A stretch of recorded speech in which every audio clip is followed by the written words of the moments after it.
Hey, what's up guys? JB here, and today we're going to be doing something a little bit different, and we're going to be talking PvE. Now initially I got into high-end PvE through Trials of Reckoning, and I still do enjoy that mode for what it is, but more recently guild raids have become my favorite type of PvE content, and these have really started becoming more regular as of late. We've been able to bank on these coming, once every 1 or 2 months, and in fact we should actually be slated to get one this coming week. So I really wanted to make this guide today not only to help out folks who've already dived into guild raids, but also for players out there who haven't really taken it seriously before. Now, exactly why would you trust me on this topic? Well, besides being a big PvP player, I'm also pretty well known amongst the PvE circles as well as being a high-end player, and I've actually finished first overall in the rankings many times in those events as well. Now, I worked up so much information on this topic that I actually had to split it into 2 parts. So we're going to be working on part 1 today, with part 2 coming out shortly after that. So with that said, let's just jump right into it.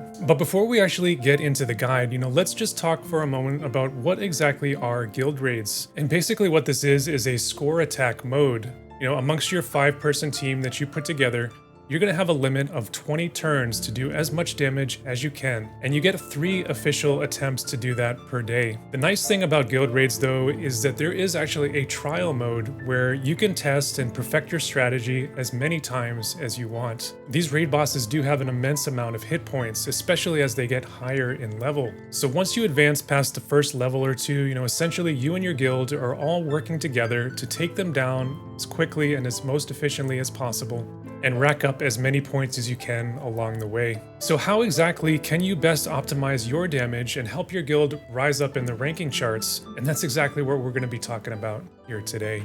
And in this guide, I've tried to distill, what I've learned over the past months and years of experience into a series of 5 steps. And steps 1 through 3 are going to be all about the strategy and pre-planning that you do before actually getting into the battle. And really, these are the most important steps to lay the foundation to be able to achieve a great score. And that's all going to start with your team build. And since this is a score attack mode, you're going to need to do everything that you absolutely can to enhance your damage output, stacking as many modifier and pure attack and magic boosts as you can. So that's going to be things like crit damage, elemental damage, typed damage like slash or missile up, even killer or eater effects that we find on espers but don't often use for PvP can be extremely vital to maximizing your score. Just as important as all that though is going to be raising your max damage limit or max damage cap. Now by default, level 120 units have a max cap of 11,999 damage. Now to increase that, there are 2 rainbow cards in particular which are very important, and that's Two-Headed Dragon and the MR Mind Flayer card. And these are going to be vision cards that you can potentially use to either stack with each other or stack with the mono elemental max limit up versions to raise your damage cap by a potential 5,000. Now, not all elements actually have those mono elemental cards quite yet. Notably Dark, Earth, and Light are all missing these kinds of cards. Though we do know that Light actually will be getting one in a few months at the Final Fantasy XIII collaboration. Now, on top of those, there is a personal damage limit up vision card as well, which is also an MR card. And some people might not actually know about this card. And this one is called the Perks of Having Charm. And this one is going to give the card holder a 1,500 damage limit increase. So I tend to put this card on the unit who is going to be getting the most hits on the boss and has the most firepower on my team, so I can try to get as much benefit as I can out of that additional 1,500 damage per hit. Remember too that we do have damage limit up trust stones and +6 weapons now, which are adding another 1,000 to your damage limit. And all of these things added up means that a level 120 unit holding the perks card can get as high as 19,499 damage per hit, with everybody else in the group in that scenario hitting as high as 17,999. And this is really the goal that you're striving for, getting all the units in your team to be hitting that max damage limit as many times as you can within the turns that you're allowed. And remember, there is no penalty at all for using a max damage vision card within the secondary slot. So you're able to stack these cards at their full value, assuming that you are part of the element that their card applies to. And again, these 3 cards here on the top row, do apply to any element, which makes them the most important, in terms of stacking purposes. And that's going to lead me back to my second point on this slide, which is making sure that you actually have the AP to use all of the skills that you want. Remember that we have only 20 turns, and that's going to be split amongst your 5 units. So in general, most units are going to be getting about 4 turns, give or take. So even though we have that increased AP that we get, for guild raids, you might need to use a limit burst or some high cost skills along the way, so that AP can actually dry up very quickly. And this is an area where AP Trust Stone set bonuses, which increase your AP pool and also decrease the amount of AP that you consume, can actually come in very handy. During the last guild raid, I did make a couple of AP sets specifically for this purpose. There are also passive abilities on some units that can help in this area in terms of reducing their AP consumption. So just something to sort of keep in the back of your mind and break it out, if you need it. All right, so moving on to phase 2, and this is still going to be within that team building phase, but it may take some actual play testing within that trial mode that we talked about in order to truly optimize it and get a feel for it. And that's the agility tuning and turn order aspects.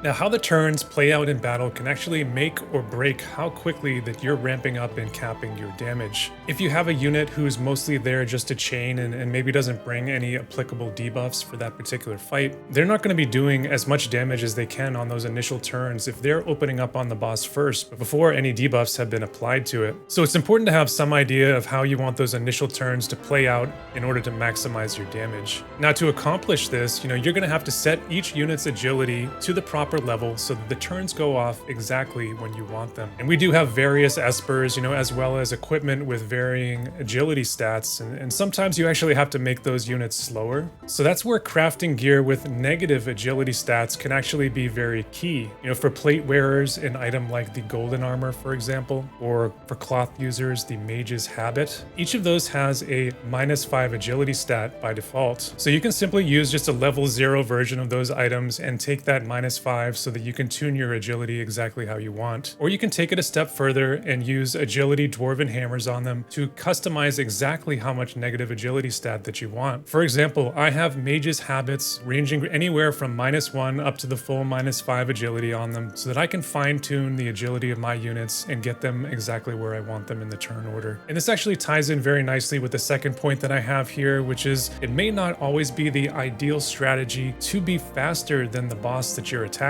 In most cases, it's actually better to let the boss move towards you and attack and consume all 100 of their CT while you can remain in place and start attacking, just after the boss moves, and conserve your own CT there to get more turns. And to accomplish this, you would need to agility tune your units to be 1 or more less than whatever the boss's agility is at. And you can see this agility value in-game by inspecting the boss, or you can view their stats on WoTVCalc.com ahead of time. All right, so I know this is a lot to think about, and I hope you're all still with me because there is still a lot more that we need to discuss. And now we're on to phase 3, and that's all about initial placement. And really, this is the final part of your planning, and that's where you're going to be placing your units on the battlefield. And this is actually very important because, remember, we only have 20 turns to act in this mode. So we need to make sure that we're doing damage on each and every one of those 20 turns. And that means that our units, need to be able to hit and do what they want to do right from their very first turn. A lot of those debuffs that you may want to apply to the boss, some of them may have a limited range, or maybe there's a range height or line of sight type issue that you need to overcome. This is where having some units on your team which may have access to high mobility or long range can sometimes be the key to making your strategy work.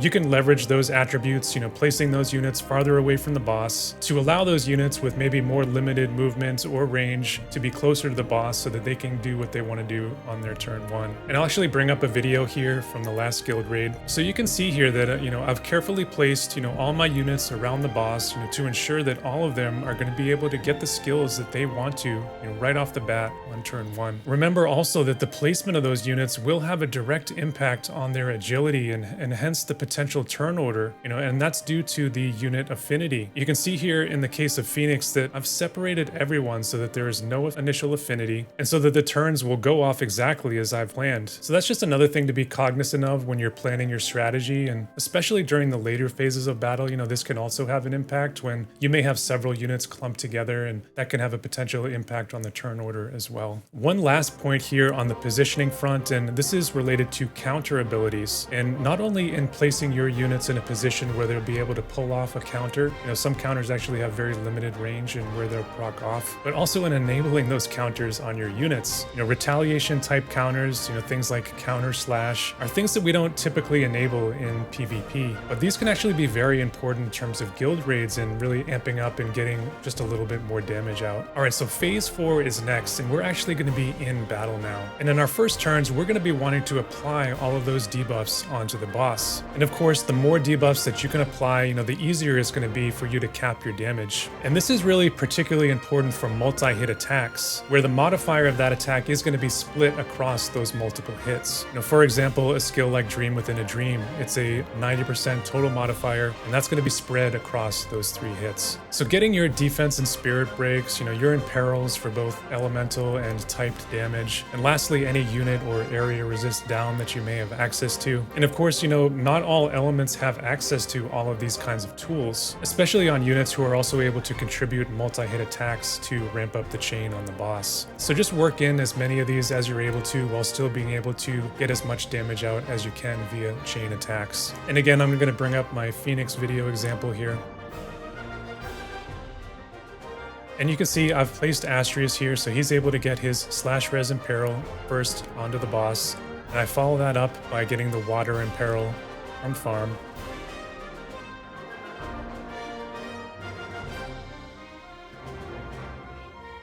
Now next you can see my Glaciella comes in, and actually I could have used the astrologer card here and broke the defense of the boss, but it actually ended up being more overall damage for me to actually start building the chain here with a triple strike attack, and then wait for the defense break to come in from farm on her second turn with her Dream Within a Dream EX. But that's something that you can get a feel for in battle, and kind of see how the numbers are playing out. That's again where that trial mode can come in so handy. Now, of course, my second point here is going to be related to speed and CT management.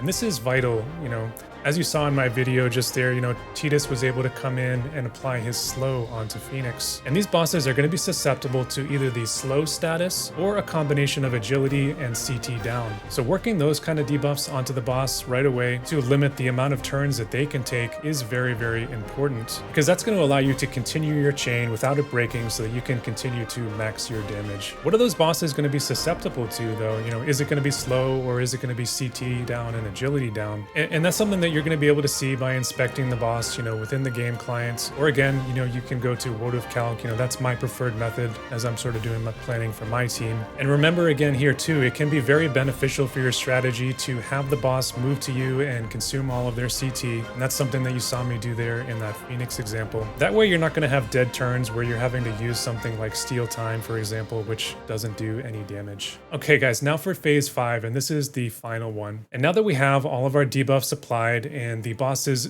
CT gain has been minimized, we can get to the fun part, and that's getting that chain up as high as possible and seeing those big damage numbers fly across the screen. But before we can get there, there is one final debuff that we want to work in. And that's something that's going to happen, within the mid phase of the fights generally. And it's really going to be key for making sure that your damage stays maximized even if the boss is able to get a second turn and your chain is broken. And that's going to be getting that Summon Imperil and Esper Field effect into play. And in many cases, that's going to be an additional 50% imperil that will stack with any elemental imperil that you've already applied. On that same note, I do want to mention that any all element type imperil, such as Oberon's Limit Burst, will stack with both of these as well. So it is actually possible to add more than 100% imperil value onto whatever the boss is innately weak to. And here again in the video example, you can see me applying the Leviathan summon here with Tidus. All right, so let's say you know exactly which Esper you want to summon and who you want to summon it with. And obviously we're going to be wanting to get that field effect out as quickly as we can. So how can we help that process along? Well, a couple of those are going to be things that we're already focused on doing.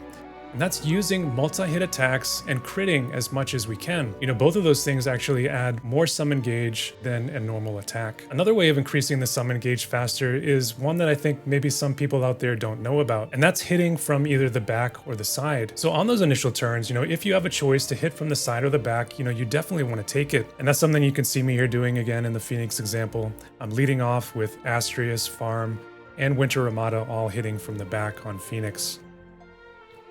Now, one last note that I have here to keep in mind is that We want to prefer summons, which will add to that elemental chain that we have going. Multiple hits preferred if the element has access to it. Remember, as I've said multiple times so far, it's very important for score min-maxing. Any dead turn that we're not applying damage will be a detriment to your final score. In terms of when you might actually want to send out that Imperil, I look to do that anytime right before the boss is about to take his second turn. That way the ramp up of my damage after I'm restarting my chain is going to happen that much quicker. Alright, one last infographic I have here for you guys today, and that's 2 key vision cards that really enable most of the top end guild raid scores to happen. And that's 2 limited time vision cards in A Gift Like No Other and Exorcists. These cards can give the holder a 3-hit pierce or slash attack respectively, assuming that the unit has access to the jobs that are able to use them. And remember, these abilities are able to be used even if the card is held as a secondary vision card. And these 2 cards really are vital because they allow units who may not innately have access to multi-hit attacks, but they may actually have very nice debuffs that you want to apply to the boss. So that allows those units to be used very effectively in this mode. In terms of getting these cards, if you don't have them, they generally only are coming around during their seasonal events, Halloween and Christmas. So definitely grab them, next time they come around if you're interested in this sort of high-end PvE play. On that same note though, we will probably be seeing more of these types of cards in the future. Personally, I'm really hoping we get a 3-hit card for missile or axe users in the future. So definitely keep a watch out for these kind of cards, assuming that they come along. Alright, so that is part 1 of my definitive guide on guild raids. There is a lot to think about with this and, maybe a lot more than some people assumed out there. I really have tried to be as detailed as I could so that you can take this information and all of that foundational knowledge and use it to develop your own high-end strategy. This is really the type of guide that I like to do, to talk about a topic more broadly and how you should consider approaching a challenge rather than spoon-feeding an exact strategy and saying, hey, do X, Y, and Z because, that's how I did it. But instead, I'm telling you why I've decided to do the things that I'm doing. That way you can take this knowledge and run with it. And in the future, you'll be better equipped to formulate those kind of strategies on your own. So from that standpoint, I really hope I was able to accomplish what I set out to do. And I really hope that this will be helpful for you guys. Remember that I do have part 2 of this guide that will be coming out very shortly. And in that guide, I'm going to talk purely on the best units to use within each element for guild raids and kind of where I see those elements fitting in the overall hierarchy. So hit me up in the comments, and let me know any feedback that you guys have here. If you enjoyed the video, give it a thumbs up and subscribe to the channel if you want to see more. And that's really all I have to say for today. So as always, stay safe out there, and I'll see you guys in the next one.